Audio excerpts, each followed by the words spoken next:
Ma'am आधारिक संरचना जैसे कृषि और सकल घरेलू उत्पाद में सहयोग करना है। बता रहे हैं आधारिक संरचना, जो हम लोग का अगला लेसन है वो है आधारिक संरचना, फंडामेंटल स्ट्रक्चर। आधार किसी चीज का, अगर हम कहें कि यहाँ पे आप लोग बैठे हो, आपके डेस्क बेंच हैं, इसका आधार क्या है? आप कहोगे ये जो छत है, ठीक है, छत के ऊपर ही अगर ये ना रहे, इस पूरी बिल्डिंग का आधार क्या है? इसकी नींव है, इसके फर्श हैं, अगर वो ना रहे तो ये हवा में तो उड़ेगी नहीं। यानी किसी भी चीज का बेस, उसका आधार। अब आधारिक संरचना यानी किसी देश में वो सारी संरचनाएं जो उसके विकास के लिए सबसे पहला पायदान होती है, यानी कि उस आधार को, अगर वो आधार नहीं है तो कोई भी विकास नहीं होगा। विकास कैसे होता है? फैक्ट्री है, खेती है, तमाम तरह के कार्यकलाप हैं, ये सारी चीजें होती हैं, लेकिन ये किन किन चीजों पे डिपेंड है। जैसे होता है ना कि आप स्कूल आए तो आपकी आधारिक क्या क्या चीजें हैं जो आपको स्कूल भेजती हैं? यूनिफॉर्म, किताब कॉपी, खाना खाया, पानी पिया। अगर ये सब ना हो, आपका पेट ना भरा हो या फिर आपके पास पानी ना हो, पैसे ना हो, तो क्या आप स्कूल आ पाओगे? तो आप कहते हैं सबसे पहले तो ये जरूरी है, तब जाके हम जाएंगे। यानी हमारा बेस क्या है कि हम स्वस्थ रहे, हम खाए पिए रहे, तब जाके स्कूल में मन लगेगा। तो आधार, जो काम आप कर रहे हो, आपको बढ़ाता कौन है? आपकी शिक्षा बढ़ा रही है, आपकी पढ़ाई, लेकिन इस पढ़ाई को सहयोग कौन कर रहा है?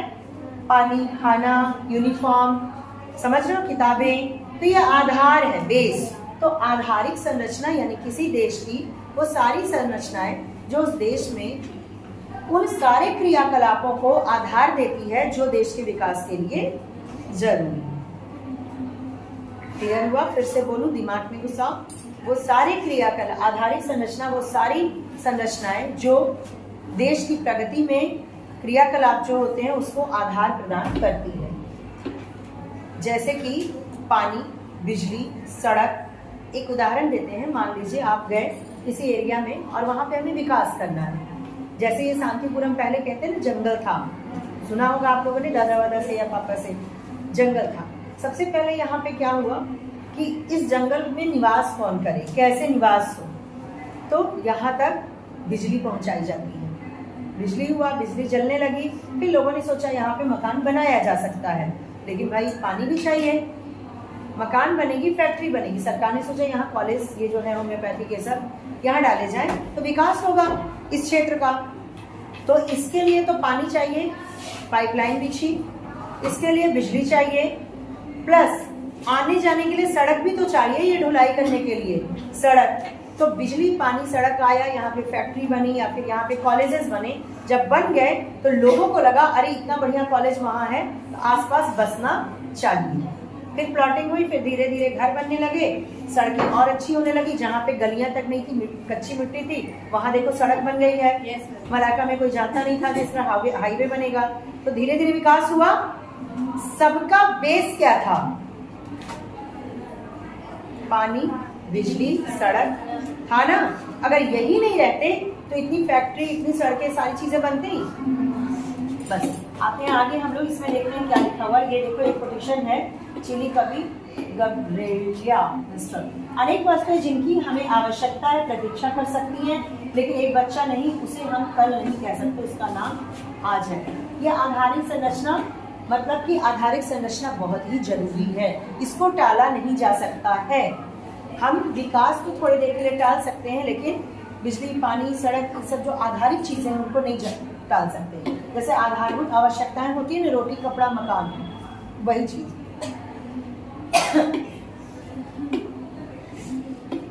अच्छा, इसमें यहाँ से शुरू हुआ है कि कुछ क्षेत्र, कुछ राज्य जो है भारत के वो अच्छा विकास किए हैं। पश्चिमी राज्य, पंजाब ले लो, हरियाणा ले लो, और कुछ ने विकास नहीं किया है। बुंदेलखंड ले लो, बिहार ले लो, वहाँ किसानों की जो गति है वो बहुत ही खराब है। तो ऐसा क्यों है? इसके पीछे भी आधारिक संरचना है। यहाँ तक पश्चिमी क्षेत्रों तक सिंचाई पहुंची, पाइपलाइन पहुंचा, शिक्षा पहुंची, सड़क पहुंचा, बिजली पहुंची, तो वहां पे विकास भी ज्यादा हुआ। लेकिन बिहार के कई पिछड़े इलाकों में आज भी बिजली, सड़क, पानी के लिए रोना होता है, वहाँ विकास क्या होगा। औद्योगिक तौर पर महाराष्ट्र और गुजरात अन्य राज्यों की अपेक्षा आगे क्यों है? तो बस एक यही कारण है कि वहाँ आधारभूत सुविधाएं बहुत ही पुख्ता है, बहुत ही अच्छी हैं। अगर मान लो यहाँ पे कोई काम हो रहा है, बिजली से ड्रिल किया जा रहा है या कुछ हो रहा है, अब बिजली ही बार बार जाती रहे तो क्या वो समय पे कार्य होगा? आप अपने घर में बहुत अच्छा बना रहे हो, आप विकास, एक तरह से एक उदाहरण दे रहे हैं, आप बना रहे हो बहुत अच्छा सा खाना बना रहे हो, आपने मिक्सी चलाई और लाइट चली गई, रुक गया मामला? बस वही है। स्वयं ईश्वर देश के रूप में प्रसिद्ध केरल राज्य साक्षरता, स्वास्थ्य की देखभाल और सफाई में कैसे प्रवीणता प्राप्त कर गया और बड़ी संख्या में पर्यटकों को आकर्षित करता है। कर्नाटक सूचना प्रौद्योगिकी उद्योग सारे विश्व का ध्यान क्यों आकर्षित करता है? कर्नाटक, केरल में 100% शिक्षा जहाँ है, कर्नाटका में जो कि सूचना प्रौद्योगिकी में इतना ज्यादा आगे बढ़ चुका है, यह सब इसलिए है क्योंकि इन राज्यों में अन्य राज्यों की अपेक्षा उन क्षेत्रों में बेहतर आधारिक संरचना है जिसमें वे आगे बढ़े हुए हैं। ठीक है, कुछ राज्यों के पास बेहतर सिंचाई सुविधाएं हैं, कुछ राज्यों में परिवहन यानी कि बस, ट्रक परिवहन की अच्छी सुविधा है, या वे बंदरगाह के निकट स्थित है जिससे उन्हें अपने विभिन्न निर्माण उद्योगों के लिए कच्चा माल आसानी से मिल जाता है। तटीय क्षेत्रों में जो माल आता है, आयात निर्यात होता है, किससे होता है मालूम है? एरोप्लेन से नहीं, शिप से होता है। जहाज, वो इतना भारी माल वाल होता है, वो थोड़ी ना उससे जाएगा। ये जो पानी के जहाज होते हैं बड़े बड़े, उनसे होता है। तो वो जो तटीय देश हैं उनके लिए तो आसान है, जो चीजें वहाँ 100 रुपए में आएंगी वो हमारे तक आते आते 500 की हो जाएंगी। बॉम्बे में उतरी, उसके बाद हमारे तक पहुंची, लेकिन बॉम्बे वालों के लिए तो 100 रुपए या ज्यादा से 120। समझ रहे हो ना? विकास तो करेंगे, बचाएंगे भी, विकास भी करेंगे, आसानी से मिल जाता है। कर्नाटक में बेंगलोर जैसे शहर अनेक बहुराष्ट्रीय कंपनियों को आकर्षित करते हैं क्योंकि वे विश्वस्तरीय संचार सुविधाएं उपलब्ध कराते हैं। टेलीकॉम, संचार सुविधाएं, इंफॉर्मेशन टेक्नोलॉजी जो होती है, वहां से हमने बताया था आपको कि जैसे कि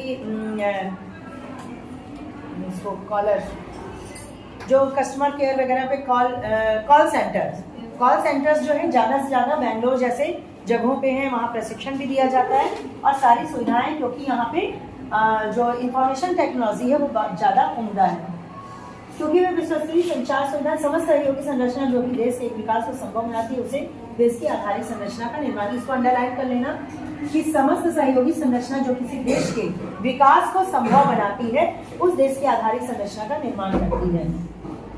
अब ये है क्या एग्जैक्टली? आधारिक संरचना औद्योगिक व कृषि उत्पादन, घरेलू विदेशी व्यापार, वाणिज्य के प्रमुख क्षेत्रों में सहयोगी सेवाएं उपलब्ध कराती है। इन सेवाओं में सड़क, रेल, बंदरगाह, हवाई अड्डे, बांध, बिजली घर, तेल गैस पाइपलाइन, ठीक है, ये तेल गैस की जो पाइपलाइन है, ये तेल व दूर संचार सुविधाएं, स्कूल कॉलेज सहित देश की शैक्षिक व्यवस्था, अस्पताल व स्वास्थ्य व्यवस्था, सफाई, पेयजल, बैंक, बीमा, वित्तीय संस्थाएं, मुद्रा प्रणाली शामिल है। ये सारी चीजें, बैंक से लेके अस्पताल, स्कूल, जितनी चीजें हैं वो हमें हेल्प कर रही हैं कि भाई आप विकास करो। आगे के लिए ये जो आधार हमारा बना रही है वो कह रही है आगे विकास करो। जैसे आप यहाँ शिक्षा लेने आए हो, लेकिन आपके घर में सारा बेस बनाया गया, टिफिन, बॉटल, बैग में बुक्स हो, आप सही से खाए पिए हो, समझ रहे हो बात को? ये सारी चीजें आपको हेल्प कर रही हैं, शिक्षा प्राप्त कर रही हैं। तो ये क्या लिखा हुआ? जबकि कुछ अन्य इनमें से कुछ सुविधाओं का प्रत्यक्ष प्रभाव वस्तु सेवाओं के उत्पादन पर पड़ता है, जबकि कुछ अन्य अर्थव्यवस्था के सामाजिक क्षेत्रों के निर्माण में अप्रत्यक्ष रूप से सहयोग करती हैं। प्रत्यक्ष और अप्रत्यक्ष दोनों रूप से सहयोग करती हैं।